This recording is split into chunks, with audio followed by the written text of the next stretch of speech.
ये बताओ दशरथ जी अपनी मृत्यु से मरे थे या राम जी के वियोग में मरे थे? जोर से। दशरथ जी अपनी मृत्यु से नहीं मरे थे। अभी दशरथ जी की 2000 साल उम्र बाकी थी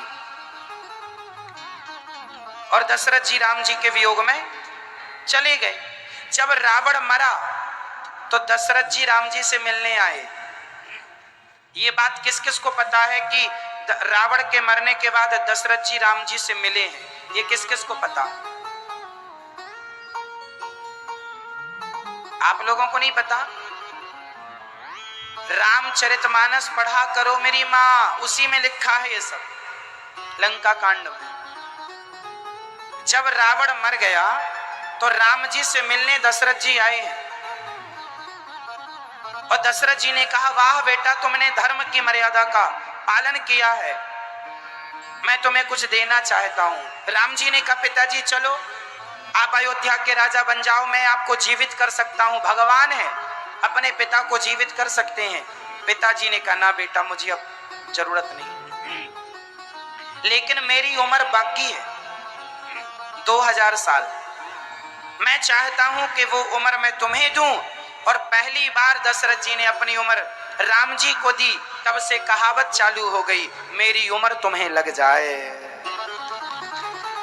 मेरी उम्र तुम्हें लग जाए। ये बात कही जाती है, माँ बेटे से कहती है मेरी उम्र तुझे लग जाए। ये सबसे पहले कहां से शुरू हुआ? सबसे पहले किसने किसको उम्र दी? यदि आपसे सवाल कर दिया जाए तो उत्तर ये है कि दशरथ जी ने सबसे पहले उम्र दी राम जी को। वहां से एक कहावत चालू हो गई कि मेरी उम्र तुम्हें लग जाए, और वो उम्र थी 2000 साल। तो राम जी ने अपनी पत्नी माता सीता के साथ 11,000 साल तक तो राज्य किए। अब 11,000 के बाद जो उम्र आई वो उम्र किसकी है? जोर से बोल दो। अब राम जी किसकी उम्र जी रहे हैं? जोर से। अब पिता की आयु आ गई। पिता की आयु मतलब पिता ही एक रूप से आ गए, तो वह पिता आ गए।